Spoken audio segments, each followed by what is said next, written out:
Hello, everybody. This is Jimmy, and you're reading with Jimmy. We're reading part two of Civil Disobedience by Henry David Thoreau. We left off, I'm going to read you what we left off with in part one. If 1,000 men were not to pay their tax bills this year, that would not be a violent and bloody measure as it would be to pay them and enable the state to commit violence and shed innocent blood. This is, in fact, the definition of a peaceable revolution, if any such is possible. If the tax gatherer or any other public officer asks me, as one has done, but what shall I do? My answer is, if you really wish to do anything, resign your office. When the subject has refused allegiance and the officer has resigned his office, then the revolution is accomplished. But even suppose blood should flow. Is there not a sort of blood shed when the conscience is wounded? Through this wound, a man's real manhood and immortality flow out, and he bleeds to an everlasting death. I see this blood flowing now. I have contemplated the imprisonment of the offender rather than the seizure of his goods, though both will serve the same purpose, because they who assert the purest right and consequently are most dangerous to corrupt the state commonly have not spent much time in accumulating property. To such, the state renders comparatively small service, and a slight tax is wont to appear exorbitant, particularly if they are obliged to earn by a special labor with their hands. Pay attention as we read, ladies and gentlemen. Remember, this is very important to pay attention to the essay, especially with Henry David Thoreau, who's an excellent writer, but he's a very provocative writer, especially when we just read he's talking about bloodshed, right? If there were one who lived wholly without the use of money, the state itself would hesitate to demand it of him. But the rich man, not to make any invidious comparisons, is always sold to the institution which makes him rich. In other words, you just follow the money, right? Absolutely speaking, the more money, the less virtue. For money comes from between a man and his objects, and obtains them for him. And it was certainly no great virtue to obtain it. There's that pronoun again, it. Let's mark that. We're going to go over, when we analyze this essay, the use of the word it. He uses it a lot. It puts to rest many questions which he would otherwise be taxed to answer. What's it? The more money, the less virtue, for money comes from between a man and his objects. It's that whole thought. It puts to rest many questions. While the only new question which it puts is the hand, but superfluous one, of how to spend it. Thus, his moral ground is taken from under his feet. The opportunities of living are diminished in proportion as what are called the means are increased. The best thing a man can do for his culture when he is rich is to endeavor to carry out those schemes which he entertained when he was poor. Christ answered the Herodians according to their condition, "Show me the tribute money," said he, and one took a penny out of his pocket. If you use money which has the image of Caesar on it, and which he has made current and valuable, that is, if you are men of the state and gladly enjoy the advantages of Caesar's government, then pay him back some of what you own when he demands it. Render therefore to Caesar what that which is Caesar's, and to God those things which are God's. Remember, he's a very educated guy. He's quoting the Bible. He's citing this. We know this passage. If not, we can review it when we analyze it. leaving them no wiser than before as to which was which, for they did not wish to know. When I converse with the freest of my neighbors, I perceive that whatever they may say about the magnitude and seriousness of the question, you remember the two questions he's talking about? The Mexican War, right? The war with Mexico that the United States is going through, and slavery. And their regard for public tranquility, the long and the short of the matter is that they cannot spare the protection of the existing government. And they dread the consequences of disobedience to their property and families. This is a very important point. So whenever he brings up these questions, they can't spare the protection of the government, and they dread the consequences of disobeying. Okay? Keep that in mind.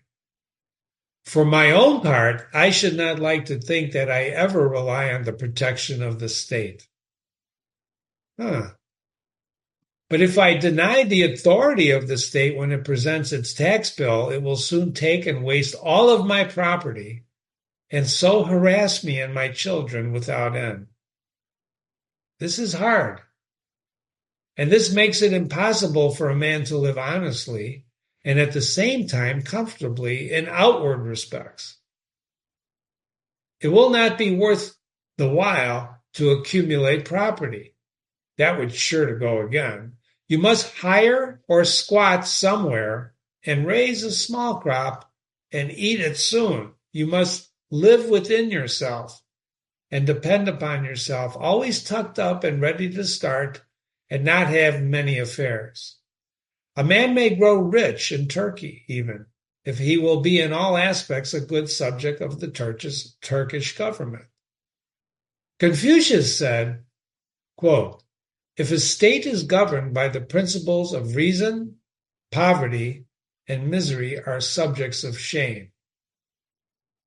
If a state is not governed by the principles of reason, riches and honors are the subjects of shame. Should I read that again? Confucius. If a state is governed by the principles of reason, poverty and misery are the subjects of shame. But if a state is not governed by the principle of reason, then riches and honors are the subject of shame. So reason, if you govern by reasoning, right? Poverty and misery are the subjects of shame. Is that true? No, until I want the protection of Massachusetts, and this is where he lives, to be extended to me in some distant southern port where my liberty is endangered, or until I am bent solely on building up an estate at home by peaceful enterprise, I can afford to refuse allegiance to Massachusetts and her right to my property and life. It costs me less in every sense to incur the penalty of disobedience to the state than it would to obey. And I should feel as if I were worth less in that case. So he's talking here, he's basically saying, unless I need protection in some distant port, I'm better off refusing allegiance to Massachusetts. Some years ago, 1 second, please.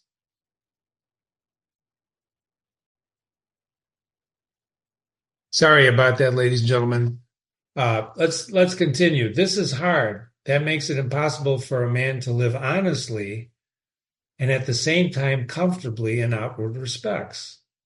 It will not be worth the while to accumulate property that would be sure to go again. And we read this, Confucius, right? I apologize. I've lost my place. Sorry. Here we go. I think we ended right here. Some years ago, the state met me in behalf of the church and commanded me to pay a certain sum toward the support of a clergyman whose preaching my father attended, but never I myself. Pay it, it said. See the word it again? Or be locked up in jail. I declined to pay. But unfortunately, another man saw fit to pay it. I did not see why the schoolmaster should be taxed to support the priest. And not that the priest, the schoolmaster, for I was not the state's schoolmaster, but I supported myself by voluntary subscription. I did not see why the Lyceum should not present its tax bill and have the state to back its demand as well as the church. However, what's a Lyceum? It's a building or hall for public lectures, entertainments, or concerts. However, at the request of the selectmen, I condescended to make some such statements at this writing. Quote, "Know all men by these presents that I, Henry Thoreau, do not wish to be regarded as a member of any incorporated society which I have not joined." So he actually makes that public. If you know anything, sometimes in the early days before the internet, ladies and gentlemen, sometimes a person would post in the wanted ads, "I am only responsible for my debts." That's like a legal notice. You can look that up. So I gave this notice to the town clerk, and he had it. The state, being thus learned that I did not wish to be regarded as a member of that church, has never made a like demand on me since, though it said that it must adhere to its original presumption at that time. So it's not going to demand any money from him afterwards, but it's still going to demand before. If I had known how to name them, I should then have signed off in detail from all the societies, which I have never signed on to, but I did not know where to find a complete list. I want you to think about this. This is very, very, very important. He basically produced a statement that says, "I'm responsible for only my debts," a legal notice. And he wants to sign off for any societies that he has not signed on to. So he wants to withdraw from everything. Everything. I don't know if that's possible. I have paid no poll tax for 6 years. I was put in jail once on this account for one night, and as I stood considering the walls of the solid stone 2 or 3 feet thick, the door of wood and iron a foot thick, and the iron grating which strained the light, I couldn't help being struck with the foolishness of that institution which treated me as if I were mere flesh, blood, and bones to be locked up. I wondered that it should have concluded at length that this was the best use it could put me to, and I had not thought to avail itself of my services in some way. In other words, why would you lock me up when you can use me in another way? I saw that if there was a wall of stone between me and my townsmen, there was a still more difficult one to climb and break through before they could get me as free as I was. I did not for a moment feel confined, and the walls, which seemed a great waste of stone and mortar, I felt as if I were alone and all my townsmen had paid my tax. They plainly didn't know how to treat me, but behaved like persons who are underbred. Animals, right? Right? In every threat and in every compliment, there was a blunder, for they thought that my chief desire was to stand the other side of that stone wall. In other words, they're all thinking I want to be on the other side of the wall. I couldn't help but smile to see how industriously they locked the door on my meditations, which followed them out again without let or hindrance, and they were really all that was dangerous. As they couldn't reach me, they had resolved to punish my body. Just as boys, if they cannot come to some person against whom they have spite, will abuse his dog. I saw that the state was half-witted, and that it was timid as a lone woman with her silver spoons, and that it did not know its friends from its foes. And I lost all of my remaining respect for it, and I pitied it. What is it? The state. Thus, the state never intentionally confronts a man's sense, intellectual or moral, but only his body and his senses. It, the state, is not armed with superior wit or honesty, but with superior physical strength. I wasn't born to be forced. I will breathe after my own fashion. Let us see who is the strongest. What force has a multitude? They only can force me who obey a higher law than I. They force me to become like themselves. I do not want to hear of men being forced to live this way or that by masses of men. What sort of life were that to live? When I meet a government which says to me, your money or your life, why should I be in a haste to give it any of my money? It may be in a great strait and not know what to do, and I cannot help that. It must help itself and do as I do. It's not worth the while to snivel about it. I am not responsible for the successful working of the machinery of society. I am not the son of an engineer. I perceive that when an acorn and a chestnut fall side by side, the one does not remain inert to make the way for the other, but they both obey their laws of nature and spring and grow and flourish as best as they can, until one, perchance, overshadows and destroys the other. The rules of survival, right? If a plant cannot, according to its nature, live according to its nature, it dies. And so does a man. Now, I want you to know that he's arguing here very powerfully, right? He says, I don't want to have nothing to do with the state. It's not, they think I'm flesh and bone, but I'm a man, blah, blah, blah, right? And they only go, here's the saying. Give me your money or your life, why should I give them my money? Powerful arguments, don't you think? Notice the difference in typeface between here and here. You see there's a little space here, and then suddenly the typeface changes. I want you to note that, because this is like a little sidebar. And it's about the night in prison. The night in prison was novel and interesting enough. The prisoners in their shirt sleeves were enjoying a chat in the evening air in the doorway when I entered. But the jailer said, come, boys, it's time to lock up. And so they dispersed. And I heard the sound of their steps re-entering into the hollow apartments. My roommate was introduced to me by the jailer as a first-rate fellow and a clever man. And when the door was locked, he showed me where to hang my hat and how he managed manners there. The rooms were whitewashed once a month, and this one at least was the whitest, most simply furnished, and probably the nearest apartment to the town. So he's talking about jail, right?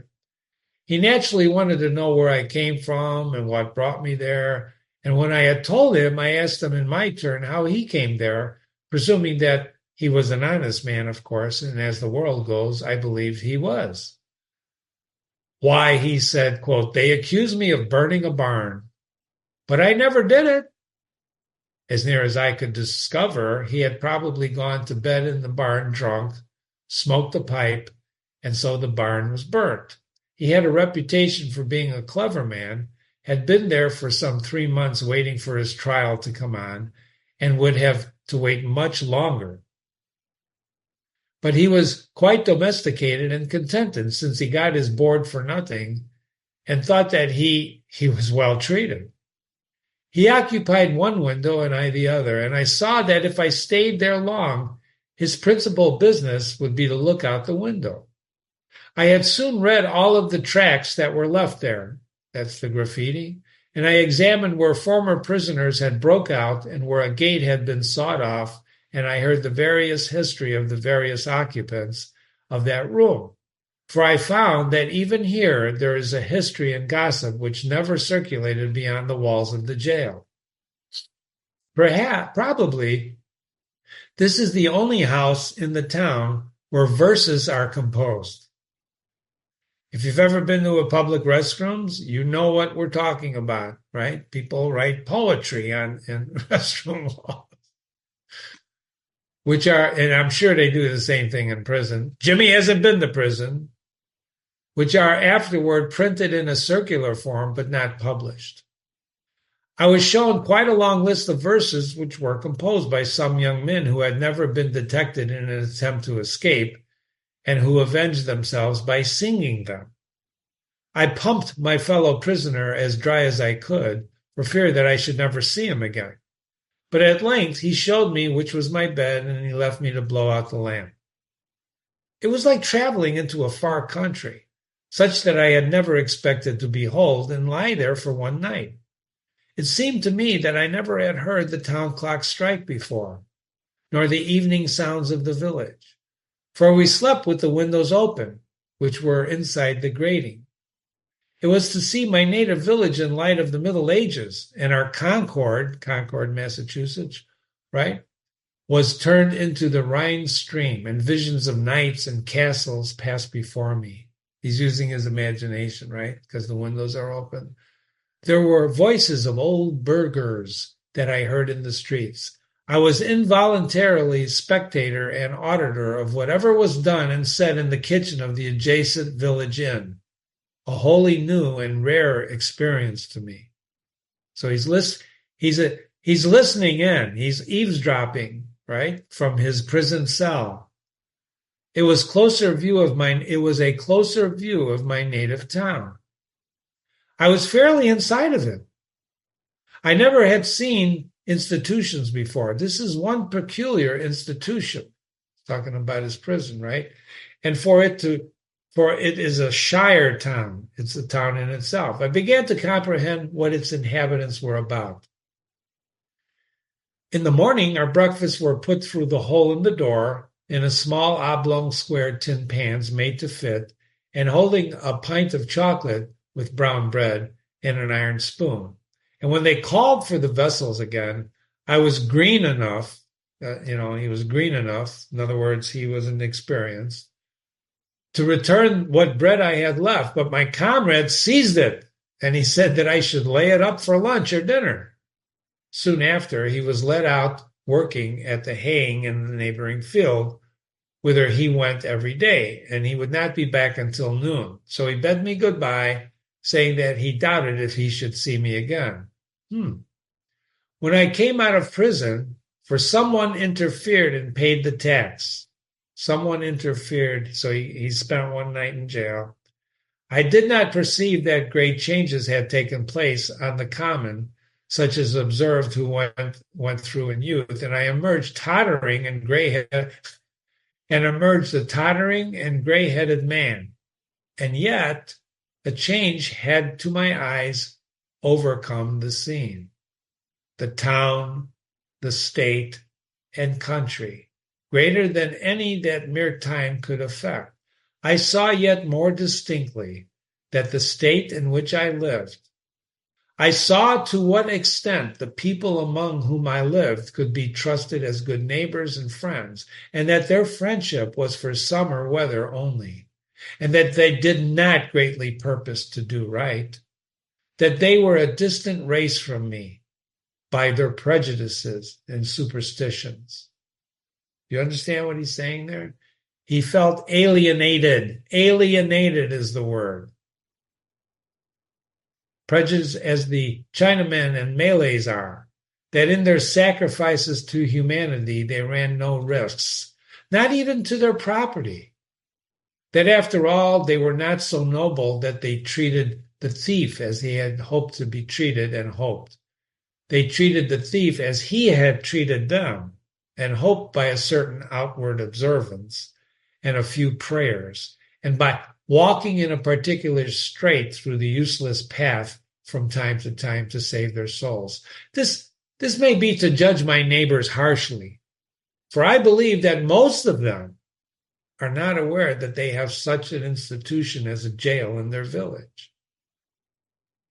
It was formerly the custom in our village when a poor debtor came out of jail for his acquaintances to salute him, looking through their fingers, which were crossed to present the grating of a jail cell, mock him, right, when the debtor came out. How do we do? My neighbors did not thus salute me, but first they looked at me and then at one another, as if I returned from a long journey. I was put into jail as I was going to the shoemaker's to get a shoe which was mended, and when I was let out the next morning, I proceeded to finish my errand, and having put on my mended shoe, joined the huckleberry party. Huckleberry is where they went to pick the berries, right? Who were impatient to put themselves under my conduct, because he knew his berries. And in a half an hour, for the horse was soon tackled, was in the midst of a huckleberry field, and on one of our highest hills, 2 miles off, and then the state was nowhere to be seen. He escapes to nature. That's part of his motif. This is the whole history of my prison. So then the type changes, you see? It changes again. I have never declined paying the highway tax because I'm desirous of being a good neighbor as I am being a bad subject. And as for supporting schools, I'm doing my part to educate my fellow countrymen now. It is of no particular item in the tax bill that I refuse to pay it. I simply wish to refuse allegiance to the state, to withdraw and stand aloof from it effectually. I do not care to trace the course of my dollar, and if I could, till it buys a man a musket or shoot one with, the dollar is innocent. But I am concerned to trace the effects of my allegiance. In fact, I quietly declare war with the state, after my fashion, though I will still make use of it and get advantage of her as I can, as it is usual in such cases. I put a question mark here. I want you to ask yourself what the heck he's talking about. He declares war on the state, but I'm still going to make use of it. And what advantage of her. I thought it was an it. If others pay the tax which is demanded of me from sympathy with the state, they do, but they have already done in their own case, or rather they abate justice to a greater extent than the state requires. If they pay the tax from a mistaken interest in the individual taxed to save his property, prevent his going to jail, it is because they have not considered wisely how far they let their private feelings interfere with the public good.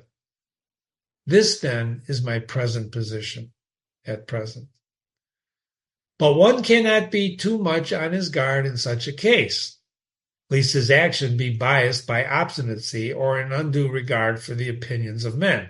And let him, that he does only what belongs to him and to the hour. Let him see that he does only what belongs to himself and to the hour. I think sometimes, why? These people mean well. They are all only ignorant.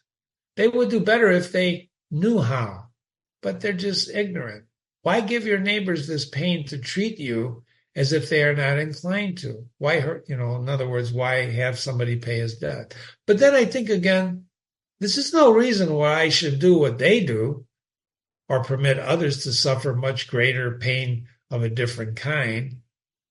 Again, sometimes I say to myself, when many millions of men, without heat, without ill will, without personal feelings of any kind, demand of you a few shillings only, without the possibility of such as their constitution, or retracting or altering their present demand, and without the possibility on your side of appeal to any other millions, why expose yourself to this overwhelming brute force?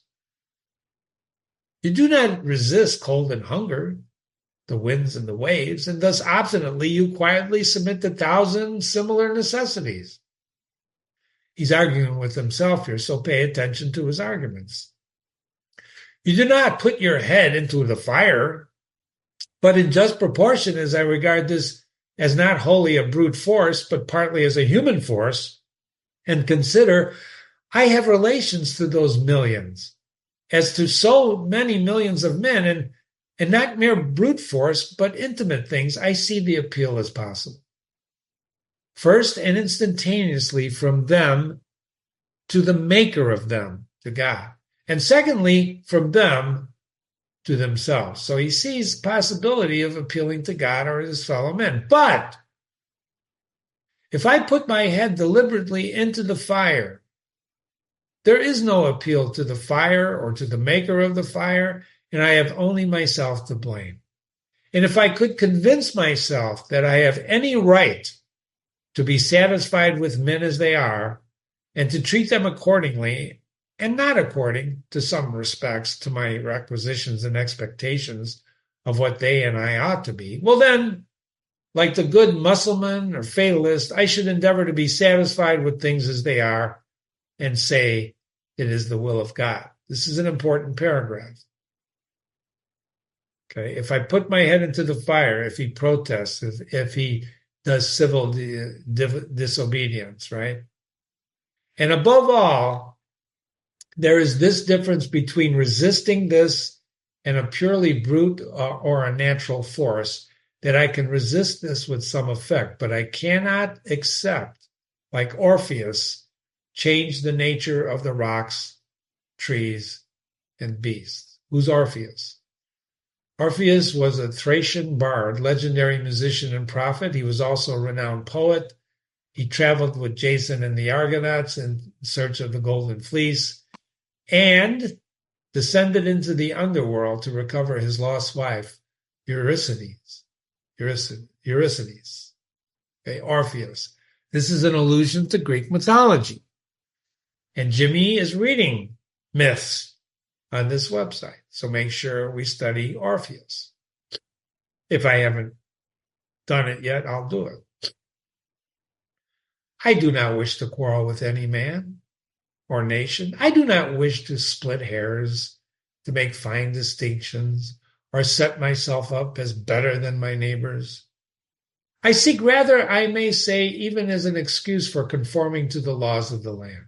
I am but too ready to conform to them. Indeed, I have reason to suspect myself on this head, and each year, as the tax gatherer, right, comes around, I find myself disposed to review the acts and positions of the general and state governments and the spirit of the people to discover a pretext for conformity. I'm looking for an excuse to conform.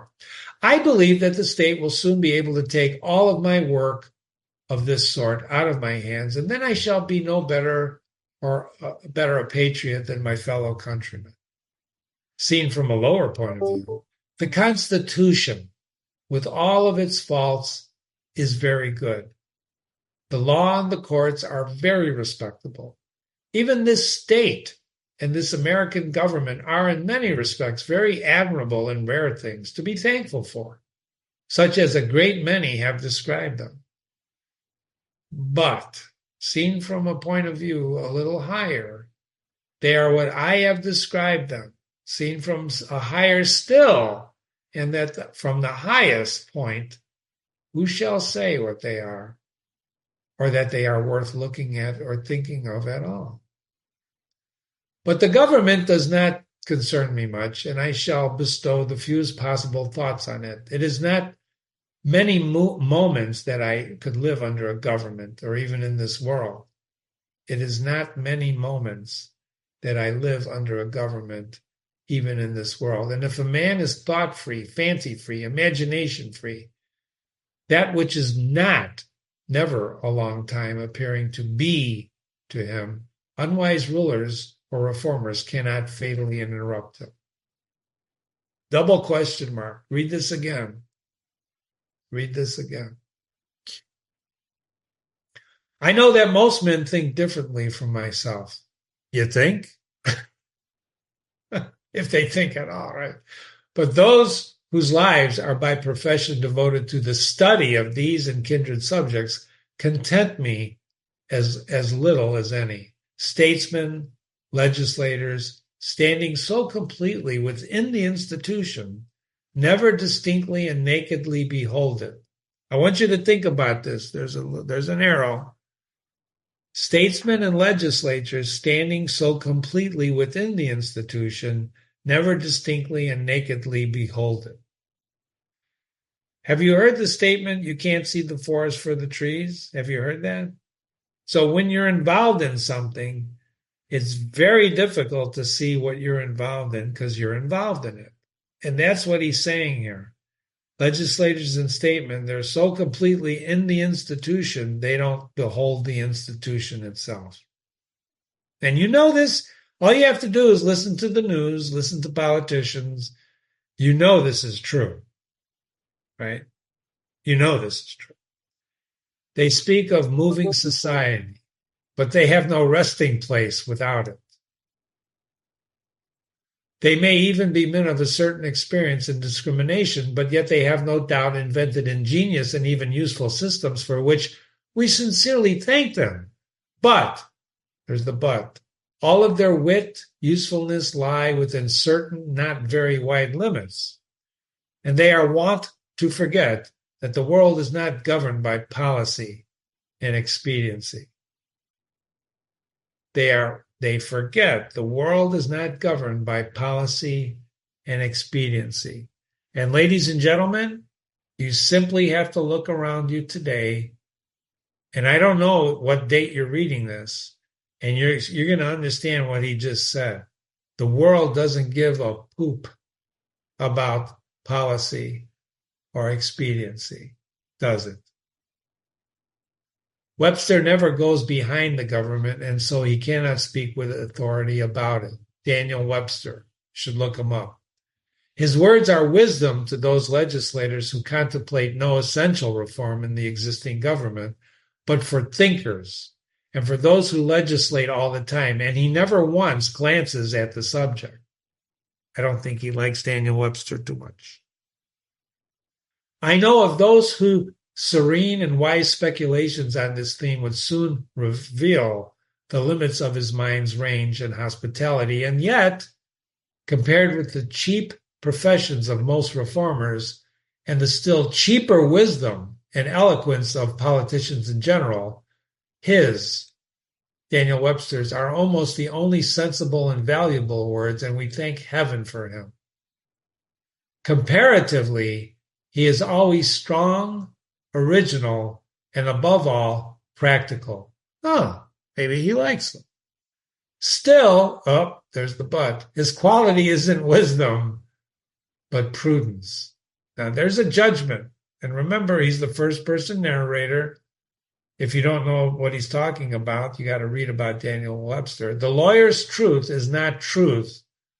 Daniel Webster was a lawyer. The lawyer's truth is not truth, but consistency or consistent expediency, right? What do lawyers do? They argue from precedents, right? So he's saying it's not truth, it's precedents. It's what's been decided before. Truth is always in harmony with herself and not concerned herself. There's a pronoun. And not concerned chiefly to reveal the justice that may consist with wrongdoing. That's an important statement. Truth is always in harmony with herself. Again, I don't know. Sometimes you don't know what he's talking about. Truth is not concerned chiefly to reveal the justice that may consist in the wrongdoing. What does that mean? Truth is not concerned chiefly to reveal the justice. He's throwing around big words, truth, justice, the American way, right? He well deserves to be called, as he has been called, the defender of the Constitution. And there are really no blows to be given to him but defensive ones. He is not a leader, but a follower. His leaders are the men of 87. Quote, I have never made an effort, he says, and never proposed to make an effort. I have never countenanced an effort, and never mean to countenance an effort, to disturb the arrangement of originally made by which the various states came into the Union. Sounds like he's quoting Daniel Webster.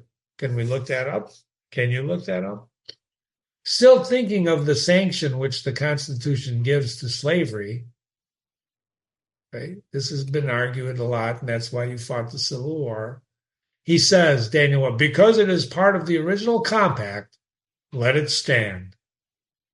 Notwithstanding his special acuteness and ability, he is unable to take a fact out of its merely political relation.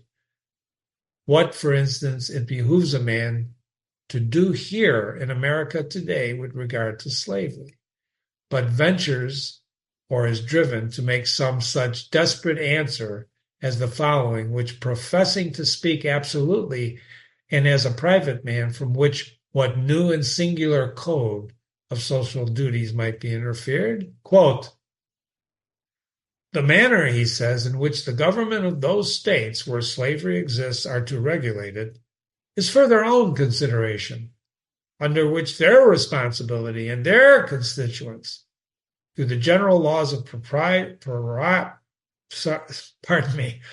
priority, humanity, and justice, and to God. Associations formed elsewhere, springing from a feeling of humanity and from another cause, have nothing whatever to do with it. They have never received any encouragement from me, and they never will. So he gets a little footnote here. These extracts have been inserted since the lecture was read, Thoreau's note.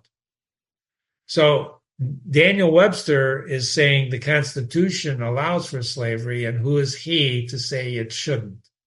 So he's saying it's a state thing. They who know no purer sources of truth, who have traced up its stream no higher, wisely stand. He goes with these streams, remember, looking higher point of view.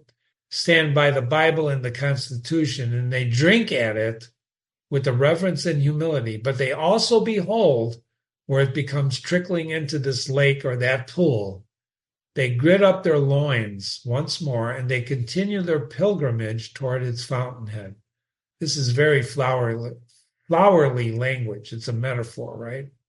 No man with a genius for legislation has appeared in America. They are rare in the history of the world. There are orators, politicians, and eloquent men by the thousands, but the speaker has not yet opened his mouth who is capable of settling the much vexed questions of the day. We love eloquence for its own sake. Isn't that the truth? Sometimes you say, oh, what a good speaker. But what did he say? And it were not for any truth which it may utter or any heroism it may inspire. Our legislators have not yet learned the comparative value of free trade and freedom, of union, of rectitude to a nation. They have no genius or talent for comparatively humble questions of taxations and finance, commerce, manufacturers, agriculture. If we were left solely to the wordy wit of legislators in Congress for our guidance, uncorrected by any seasonable experience and the effectual complaints of the people, America would not long retain her rank among the nations. For 1,800 years, through perchance, I have no right to say it, the New Testament has been written. Yet, were it the legislator who has the wisdom and practical talent enough to avail himself of the light which it sheds on the science of legislation. There's nobody who really follows the New Testament, right? The authority of the government, even such as I am willing to submit to, for I will cheerfully obey those who know and can do better than I, and in many things, even those who neither know nor can do well, is still an impure one. To be strictly just, it must have the sanction and consent of the governed. It can have no pure right over my person, property, but what I concede to it.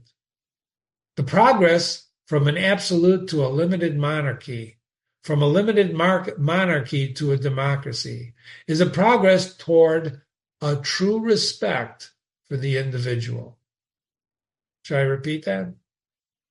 Progressing from the absolute to a limited monarchy, from a limited monarchy to a democracy, is a progress toward the respect for the individual. Is a democracy, such as we know it, the last improvement possible in government? It is not possible to take a step further towards recognizing and organizing the rights of man? There will never be a really free and enlightened state until the state comes to recognize that the individual as a higher and independent power from which all of its own power and authority are derived and treats him accordingly. I please myself with imagining a state, at last, which can afford to be just to all men and to treat the individual with respect as a neighbor, which even would not think it inconsistent with its own repose if a few were to live aloof from it, not meddling with it, nor embraced by it, who fulfill the duties of neighbors and fellow men. A state which bore this kind of fruit and suffered it to drop off as fast as it ripened would prepare the way for still more perfect and glorious state, which also I have imagined, but not yet seen anywhere seen. Wow. Wow. Wow. You've been reading with Jimmy. That was part 2 of Henry David Thoreau's Civil Disobedience. And now that we're done with it, you're ready to read the analysis. Be sure to visit and read other classics with Jimmy on the website. You got a question? Email me, Jimmy@readingwithjimmy.com. Jimmy@readingwithjimmy.com. This was a pleasure to read with you. Sorry for the brief interruption in the middle there. Business calls. But in any case, thank you. Think about this. This is very serious stuff here, ladies and gentlemen. And remember, it was written over 150 years ago almost, right? Right? Thank you very much. Stay safe.